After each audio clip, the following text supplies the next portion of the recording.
Henk Langenhoven, Chief Economist at the Minerals Council, joins us now via the phone.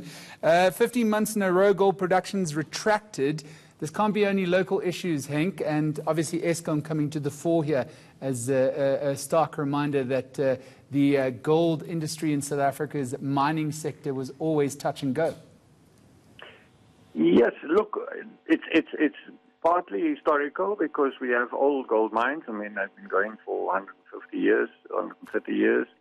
They're deep. They are difficult to get to and difficult conditions to work in. So productivity is much lower than they were when it was sort of lying around on the ground. But partly also because of the short-term factors, of which one is electricity. And because we're so deep and we have to cool the mines down, we need a lot of electricity. It's one of the highest intensity sectors in the South African economy. Oh, definitely energy intensive, Henk, but exactly how did you arrive at this startling number of 90,000? I mean, economic turmoil just seems to be the order of the day in the past weeks and months, but 90,000 jobs, the knock-on effect will be disastrous. It would be. Look, what we do is we look at the actual cost structure of each mine, what we call cost curves, and taking into account the relative volume that different mines are producing. So it's not just a linear number of mines that we looked at. We looked at the 2018 financials, and when we did our submissions to NERSA, we of course were working with a 15% increase over 3 years.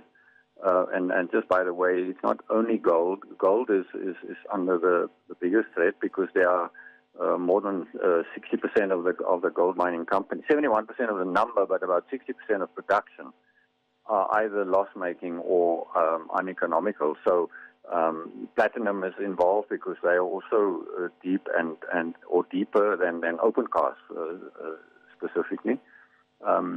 So we looked at the cost curves and we looked at the average gold price over the last 12, 13 months and had a view of where it's going relative to the patterns that we've been seeing, and then worked out, sort of draw a line between what the cost would be for each ounce or kilogram of production and what the gold price is, and that gives you a fairly accurate idea of who's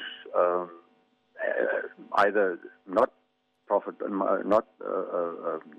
viable or which ones of them are marginal. And then when you superimpose these increases on it, then it gives you an idea of what that impact would be. So the 90,000 that we're talking about is overall for gold, platinum, and the other mining companies, and that means that if you're marginal, your margin above cost is about 5 to 6%, and it doesn't really make it viable to continue in future. So these jobs are all under threat.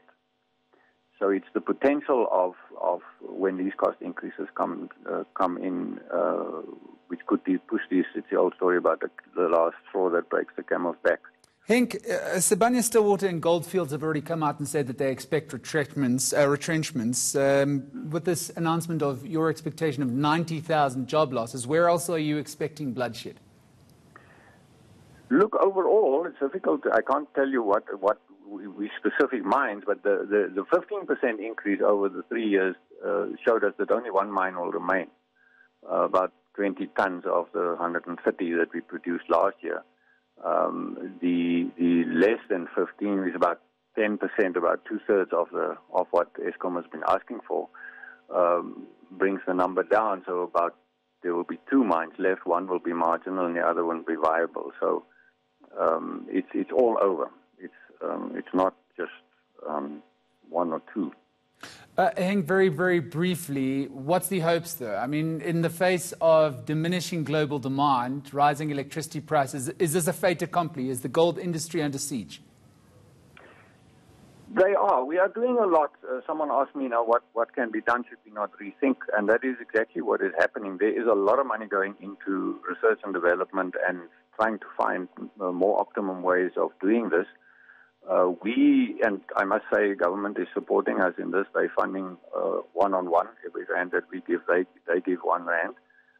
science and technology, and trying to modernize the sector, which is the word that we're using because we don't want to, it's not only about capital intensity and remote mining, etc. It's really about the whole value chain and what we think and what happened in many countries in the world. As you modernize using better technology, there are machines to be maintained and other spin-offs into the South African economy. So the effort is to find new methods, better methods, higher efficiency methods, but also to make the impact of those methods as high as possible backwards into the South African economy. So we think there is a lot of space and scope for on the manufacturing side of the suppliers that will offset some of the losses that will happen in the mining itself.